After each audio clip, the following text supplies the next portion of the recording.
ఉదయకాలము వాక్య ధ్యానం నిమిత్తమై నిర్గమకాండము 33వ అధ్యాయము 2వ వచనం చూడండి. 2వ వచనం.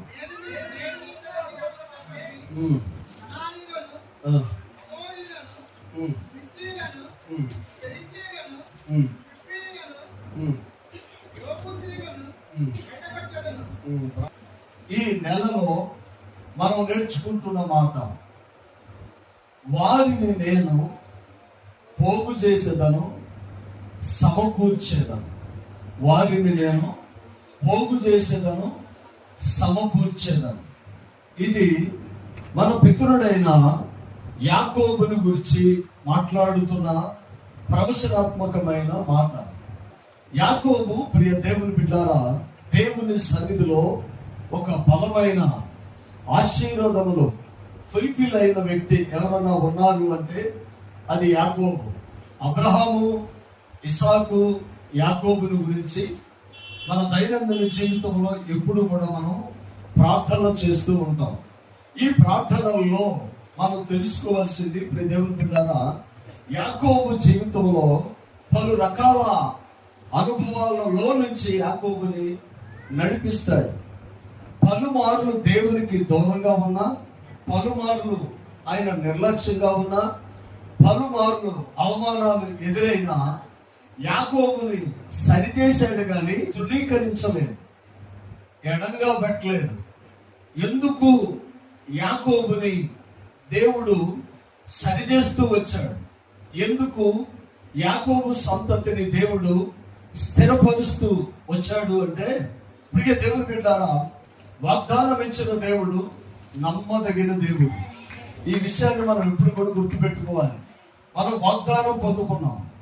దేవుని సన్నిధిలో పరిశుద్ధుల సమక్షంలో మనము ప్రమాణం చేశాం. యేసయ్య దేవుడని, ఆయనను అంగీకరిస్తానని, ఆయనతో నడుస్తానని ప్రమాణం చేసి ఈ విశ్వాస జీవన ప్రయాణాన్ని కొనసాగించాం. దేవుని బిడ్డారా, ఒకరోజు ప్రయాణము కాదు, ఒక నెల ప్రయాణము కాదు, ఒక సంవత్సర ప్రయాణము కాదు. ఇది జీవిత కాల ప్రయాణం.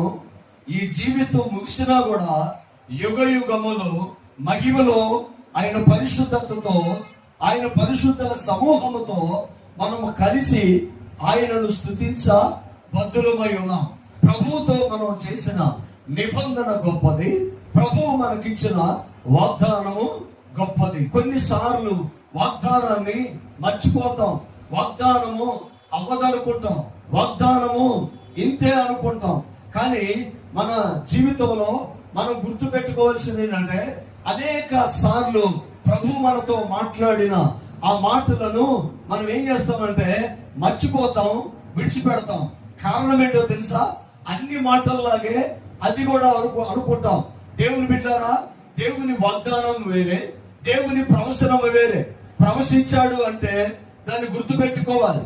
చాలా సందర్భాలలో బిడ్డలను గురించిన ప్రవచనాలను ఎత్తిపట్టి మేము ప్రార్థన చేస్తూ వచ్చాం.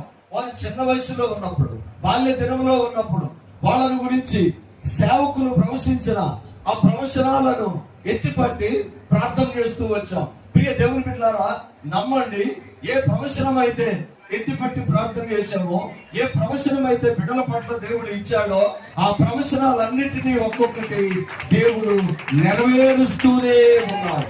దేవుని బిడ్డలారా, మనం అదే నమ్మాలి. గత వారము మనం నేర్చుకున్నాము. ప్రియ దేవుని బిడ్డలారా, నీకు నేను ముందుగా పోసు మెట్టగా ఉన్న స్థలములను సరళము చేసేదను. దేవుని బిడ్డలారా, యేసయ్య మనకు ముందుగా నడిసే దేవుడై ఉన్నాడు. 23వ కీర్తన, ప్రియ దేవుని బిడ్డలారా, చాలా మందికి కంఠస్థవచ్చు. 23వ కీర్తన అనేక సార్లు మనం చదివాము, విన్నాము.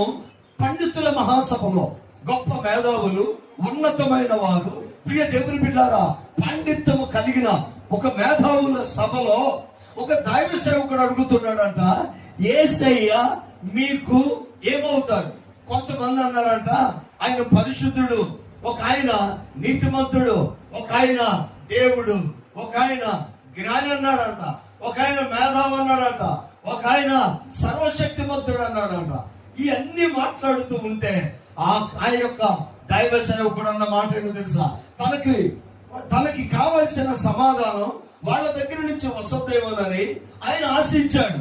కానీ రాకపోతే ఆయన అన్న మాట ఏంటో తెలుసా, ఒకవేళ ఆయన పరిశుద్ధుడు కావచ్చు, మీకు నీతిమంతుడు కావచ్చు, సర్వశక్తుడు కావచ్చు, మీకు సమస్తమును ఎరిగిన వాడు కావచ్చు, మేధావి కావచ్చు, పండితుడు కావచ్చు, దేవుడు కావచ్చు, దేవుని కుమారుడు కావచ్చు, కానీ నాకైతే యెహోవా నాకు కాపరి.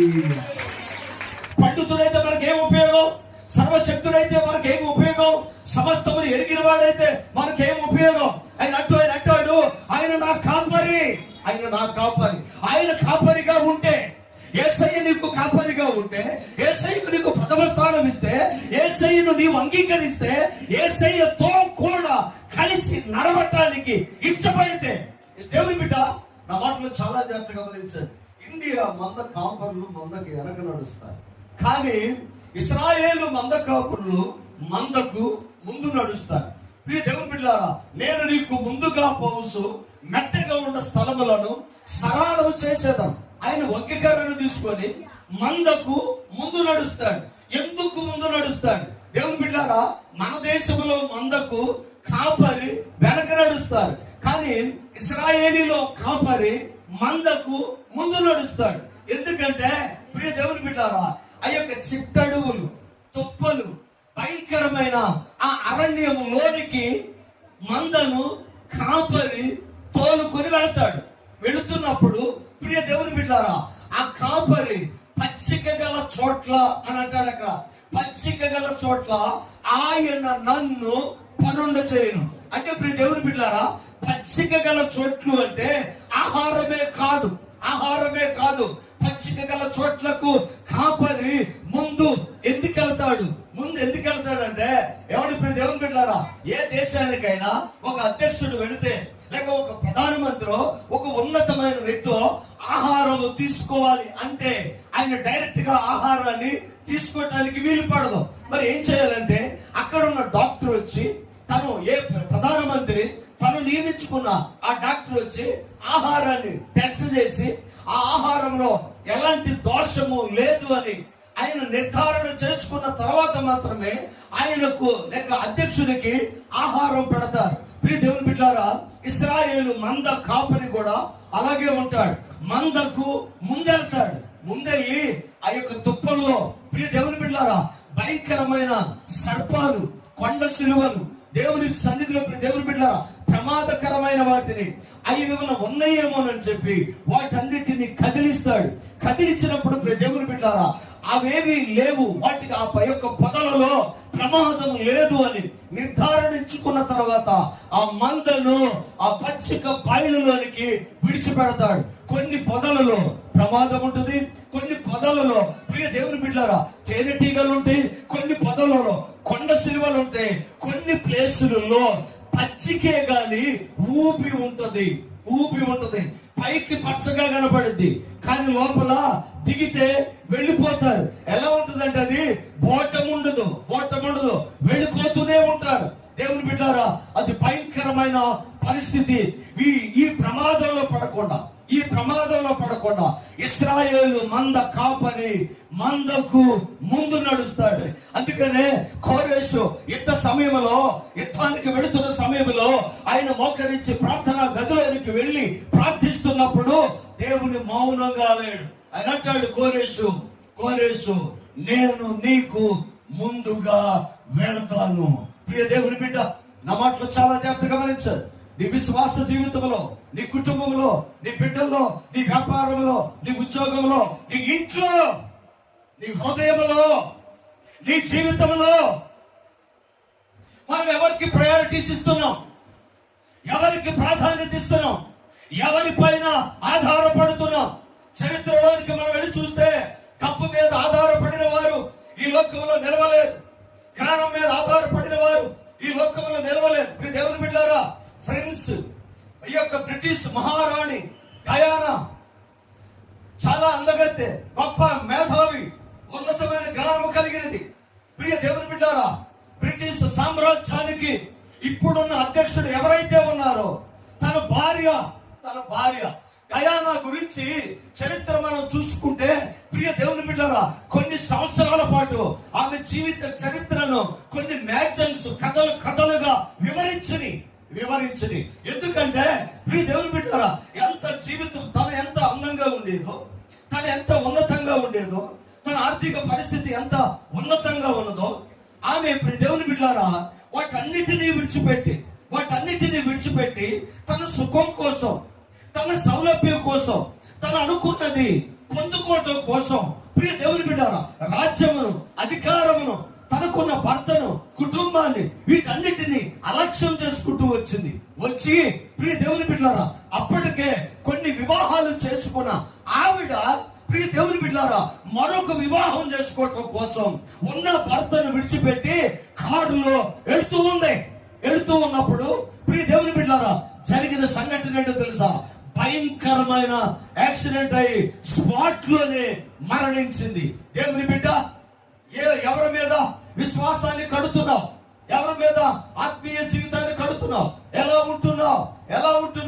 దేవుని బిడ్డలారా, అందం ఉందని, ఆరోగ్యం ఉందని, చేయగలమని, సామర్థ్యం ఉన్నదని, అవకాశం ఉన్నదని దేవుని బిడ్డలారా లోకంలోనికి వెళ్ళిపోతే జరిగిన ప్రక్రియ ఏంటో తెలుసా?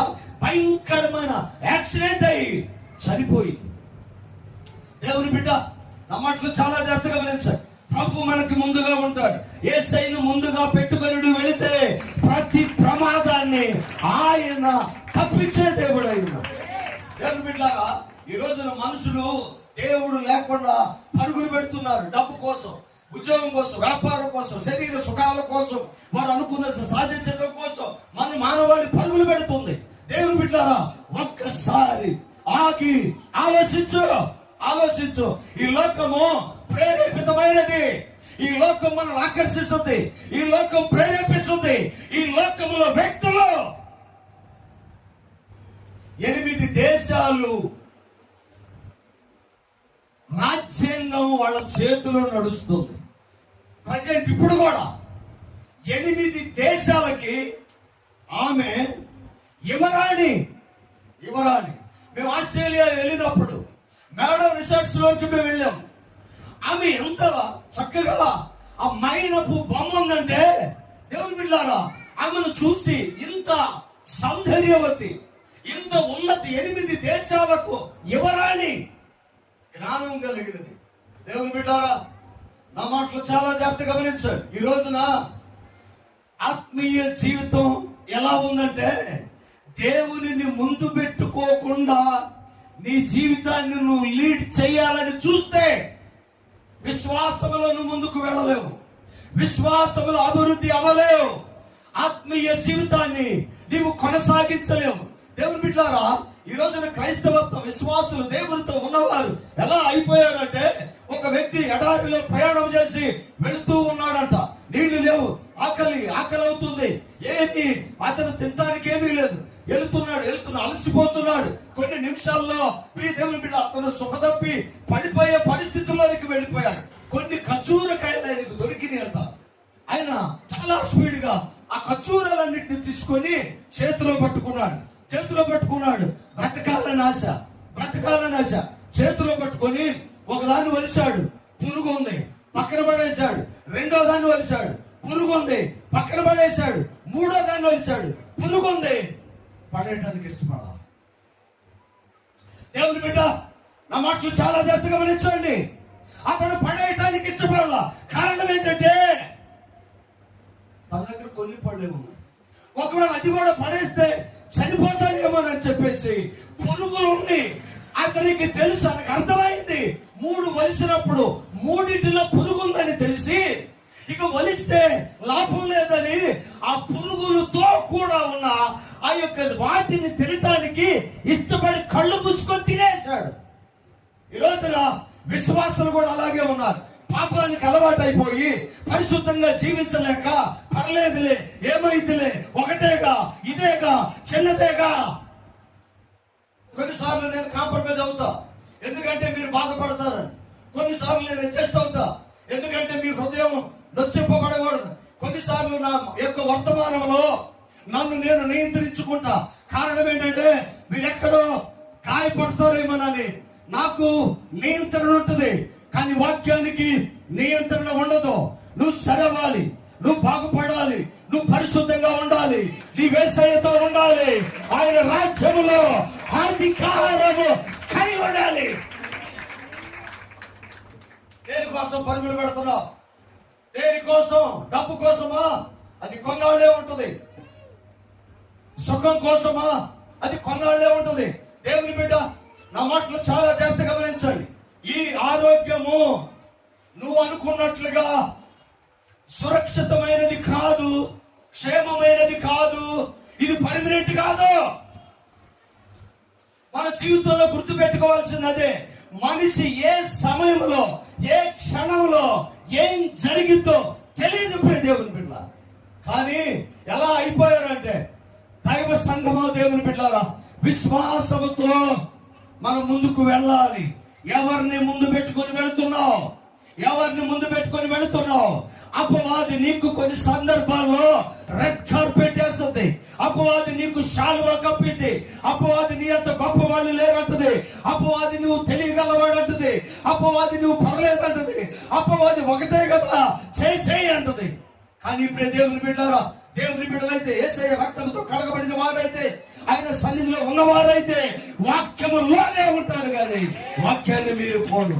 దేవుని బిడ్డారా, మనుషులు అబద్ధం, లోకం అబద్ధం. మీకు ఒక మాట చెప్పనా, ఈ కంటికి కనబడుతున్న బాహ్యమైనదంతా కూడా అబద్ధమే. లైవ్ అయితే అది ఒక రోజు ఉండదు. అదృశ్యమైన దేవుడు తన ఆశీర్వాదములు, అదృశ్య కార్యములు దేవుని బిడ్డలారా ఆయనవై ఉన్నవి. ఇప్పుడు నువ్వు నువ్వు చూస్తున్నది ఇది శాశ్వతమైనది కాదు. మంచుకొండల్లో ఎలుగుబంటిని వేటాడే విధానం చిత్రంగా ఉంటుంది. మెత్తని కత్తి, షార్ప్నెస్, బ్లేడు కన్నా షార్ప్గా ఉంటాయి. మీకు తెలుసా? నిజమా? నిజమే. పూర్వకాలం షేవింగ్ రాతి కత్తులతో చేసేవారు. తెలుసా? బ్లేడుతో కాదు, రాయినే కత్తిలాగా చేసి షేవింగ్ చేసేవాడు. అంత నైపుణ్యం కలిగిన వాళ్ళు ఉన్నారు. కొన్ని కత్తులు ఆ తర్వాత అది రాతి యుగం అన్నారు. రాతి యుగం ఆ తర్వాత లోహాలు కనుక్కున్నారు. లోహ యుగంలో ఇనుము ద్వారా దేవుని బిడ్డలారా ఆయుధములు తయారు చేశారు. వాటితో చాలా షార్ప్గా ఒక మరణకరమైన కత్తిని తయారు చేసి ఎలుగుబంటును వేటాడే వేటగాడు ఆయన చేసే ప్రక్రియ, వేటాడే ప్రక్రియ మనం తెలుసుకుంటే భయం వేస్తుంది. కారణం ఏంటో తెలుసా? ఒక కత్తిని తీసి మంచులో లోపలికి గుచ్చుతాడు. గుచ్చి దానికి రక్తాన్ని పోస్తాడు. ఆ తర్వాత మంచు రాస్తాడు. మరలా రక్తాన్ని పోస్తాడు. మంచు రాస్తాడు. రక్తాన్ని పోస్తాడు. మంచు రాస్తాడు. అలాగా ఒక పొర మంచు, ఒక పొర రక్తము నాటి ఆ యొక్క దాన్ని సిద్ధపరిచి ఇంటికి వెళ్ళిపోతాడు. ఎలుగుబంటు రక్తపు వాసన చూసి పరుగులు పెట్టుకుంటూ అక్కడికి వచ్చేస్తుంది. పైన పూసింది రక్తము గనక దాన్ని నాకటం మొదలు పెట్టింది. ఆ తర్వాత లేయరు ఐసు, నాలుక మందమెక్కింది. ఆ తర్వాత రక్తం, ఆ తర్వాత మంచు, నాలుక మత్తుబారిపోయింది. స్పర్శ తెలియదు, అది నాకుతూనే ఉంటది, అది నాకుతూనే ఉంటది. మంచు కరిగింది, మంచు అయిపోయింది, రక్తం అయిపోయింది, నైఫ్ బయటపడింది. ఆ షార్ప్ కి ఆ యొక్క ఎలుగుబంటి నాలుక కట్ అయ్యి దానిలో నుంచి బ్లడ్ బయటకు వస్తా ఉంటది. అయినా అది అనుకుంటుంది అది కత్తుకున్న రక్తమే అని తాగటం మొదలు పెట్టింది. తాగి దేవుని బిడ్డారా, దాన్ని భ్రమ, తన రక్తం అనుకోదు ఆ కత్తికున్న రక్తం అని తాగి తన శరీరం అందున్న రక్తం అంతా కూడా తనే తాగేసి నేర్చిల్ని పడిపోయి చనిపోయింది. రోజున మనిషికి పాపం కూడా అలా అలవాటైపోయింది. స్పృహ లేదు, ఏం చేస్తున్నారో తెలియట్లేదు. మానవాళి పాపంలోనికి ఎత్తుకొని వెళ్ళిపోతున్న పరిస్థితుల్లో ఎవరు రక్షించగలరు? యెహోవా నా కాపరి. దేవుని బిడ్డ, ఆయన నీకు కాపరిగా ఉంటే నీకు ముందుగా పోసు మెత్తగా ఉన్న స్థలములను సరళము చేస్తాను. దేవుని బిడ్డారా, నాకు లేమి కలగదు అని మాట్లాడతాడు ఆయన. ఎందుకు లేమి కలగదు అంటే ఆయన నడిపించే ప్రాంతాలు పచ్చిక గల ప్రాంతాలు. నా యేసయ్య సర్వ కృపానిధి, సంపదల కని. నీతిమంతుడు ఆకలి కొరట నేను చూడలేదు అంటాడు దావీదు. ఏమి అన్ని అయిపోయినట్టుగా ఉంటాయి, కాసేపటికి ఏంటి అన్నట్టు ఉంటాయి, భయం వేస్తుంది. కానీ నేను చెప్పనా, ఖచ్చితంగా నీకు సమకూరుస్తాడు. దేవుని బిడ్డారా, ఎంత గొప్పవాడంటే యేసయ్యను ముందు ఎద్దు పెట్టుకొని వెళ్ళాలంటే శత్రువుల ఎదుట భోజనము సిద్ధపరచగలిగిన వాడు యేసయ్య. ఎవరన్నా శత్రువు ఉన్నాడు అనుకో, భయపడవద్దు, నీకు నువ్వు భోజనానికి పిలుస్తున్నాడు. చదవబడిన వాక్యంలో మోషేతో దేవుడు మాట్లాడతాడు, నేను నీకు ముందుగా వెళ్తానంటాడు యేసయ్య. ఇశ్రాయేలు ప్రజలకు దేవుడు ముందుగా నడిచాడు. ఎలా నడిచాడంటే ఆయన మార్గమును నిర్దేశించిన వాడై ఉన్నాడు. మేఘ స్తంభము వలె ఆయన ముందుగా నడిచేవాడు. ఆ మేఘం ఎక్కడ ఆగితో అక్కడ వారు గుడారాలు ఏర్పరచుకునేవాళ్ళు. అక్కడ ఎన్ని రోజుల గుడారములు ఆ యొక్క మేఘం అక్కడ ఉంటే అన్ని నెలలు లేక అన్ని రోజులు అక్కడ ఉండేవాడు. మేఘము కదులుతూ ఉన్నప్పుడు గుడారాలు చదురుకొని మేఘాన్ని వెంబడించేవాడు. ఇశ్రాయేలు సైన్యమునకు ముందు నడిచిన వాడు యేసయ్య. పలుమార్లు సనిగి బలహీనపడి లోబడక దేవునికి వ్యతిరేకంగా నిలబడుతున్న ఆ ప్రజలను మోషే సాత్వికుడై నడిపించుకుంటూ వెళుతున్నాడు. 33 వచనంలోకి వచ్చేపాటికి నేను నీకు ముందుగా వెళ్తా, నేను నీకు ముందుగా వెళ్తా. శత్రువు దేశాలన్నిటినీ నీ ముందు తలంచుకునేలా చేస్తా. ఆమేన్.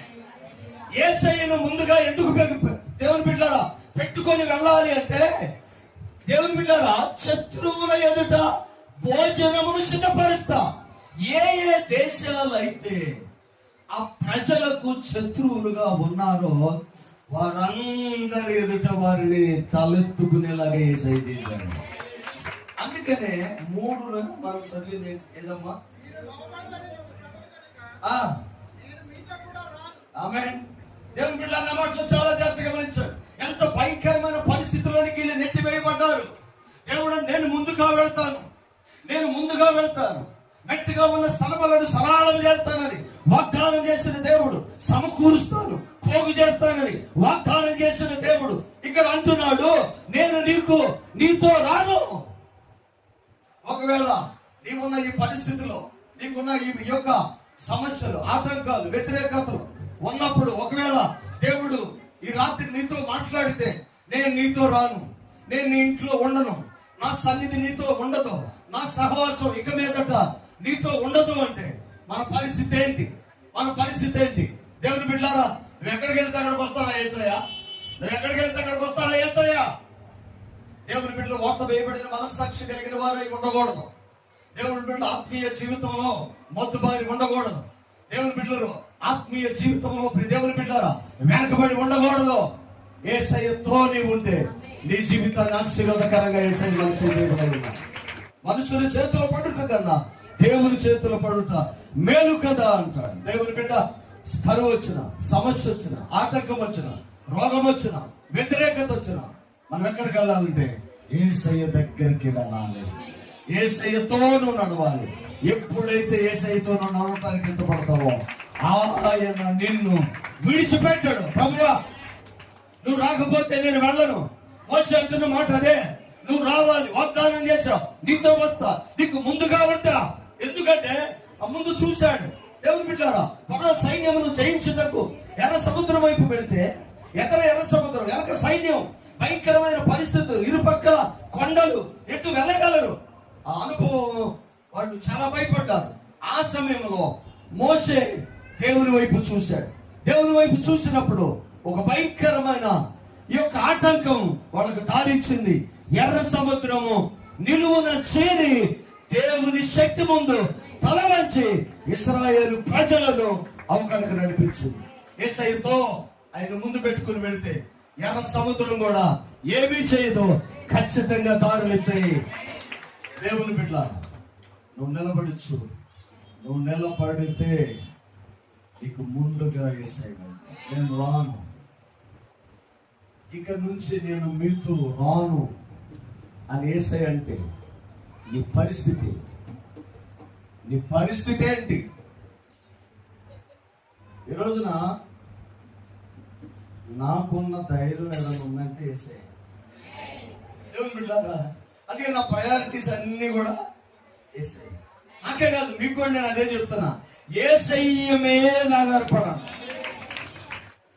యేసయ్య మీద ఆధారపడితే నీ జీవితాన్ని ఉన్నతమైన స్థితిలో ఆయన నిలబెట్టే దేవుడు.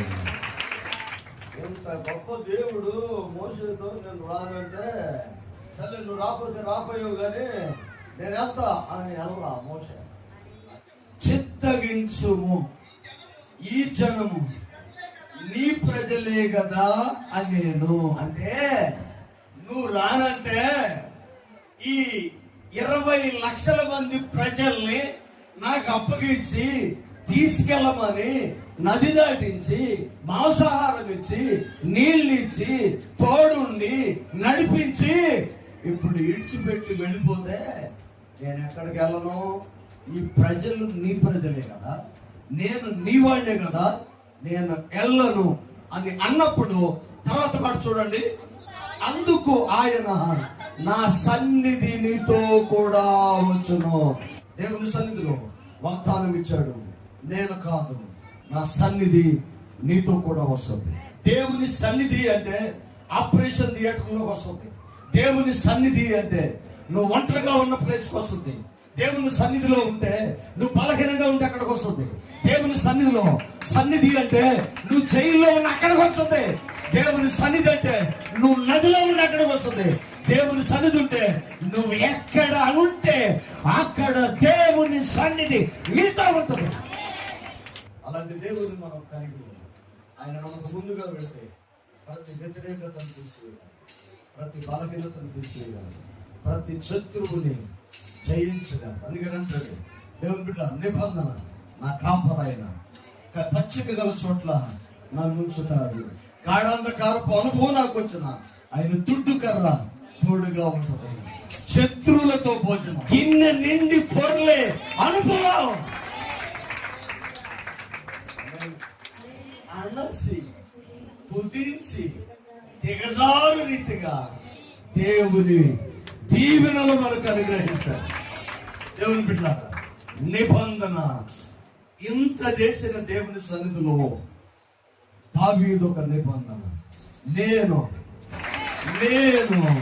చిరకాలము యెహోవా మందిరములో నివాసము చేసేదను. నేను చిరకాలము యెహోవా మందిరములో నివాసము చేసేది. ఎవరు విడిచిపెడతాడా? కింద మాట ఏమంటాడు? కృప క్షేమము. దావీదు, నువ్వు మందిరంలో ఉంటే నేను నీకేమిస్తున్నాను తెలుసా? కృపక పక్క, క్షేమమొక పక్క. కృపక పక్క, క్షేమమొక పక్క. దేవుని బిడ్డారా, ఆయన ముందుంటాడు. కృపక పక్క, క్షేమమొక పక్క నీతో కూడా ఉంది. మంద మధ్యలో కాపరి ముందు కృపాక్షేమములు చెరు పక్కన ఎక్కడికెళ్ళినా విజయాన్ని యేసయ్య మనకు అనుగ్రహించేవాడు. నేను నీకు ముందుగా పౌరుషం మెత్తగా ఉన్న స్థలములను సరళం చేస్తాను. దేవుని బిడ్డ, విశ్వాసంతో నిలబడండి. ప్రభు కృప మనతో కూడా ఉంచారు. తలవంచండి ప్రార్థన.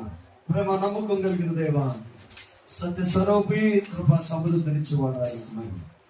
ఈ ఉదయకాలం మీరు మాతో మాట్లాడిన ప్రతి మాటను బట్టి నాయన నేను స్తుతిస్తున్నాను.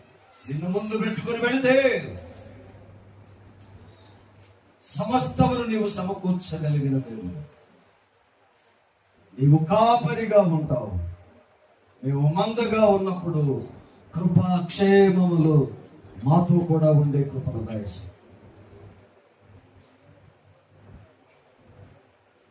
ఇక్కడ ఉన్న ప్రతి బిడ్డను నీ చేతికి అప్పగిస్తున్నాను. లోపల నల్లని జనుడు వైపు నిలబెల్లా తన చేతులు చాచి ఉంచుతానని వాగ్దానం చేసిన దేవా, ఈ ఉదయ కాలము కూడా ఇక్కడ ఉన్న బిడ్డల కోసం నీవు చేతులు చాచే ఉంచావు. నీ దయ కలిగిన హస్తములో వారు ఒదిగిపోయే కృపను దయచేయి. నీ గద్దింపునకు లోబడి నీ వాగ్దానాలను స్వతంత్రించుకునే మనస్సును వారికి అనుగ్రహించారు. కృప తోడుగా ఉంచున్నాడు. ఇక్కడ ఉన్న ప్రతి బిడ్డను పేరు పేరున దర్శించమని యేసు పరిశుద్ధ నామమున అడిగి వేడుకొనుచున్నాము తండ్రి. ఆమేన్. ఆమేన్. అందరికీ వందనాలు.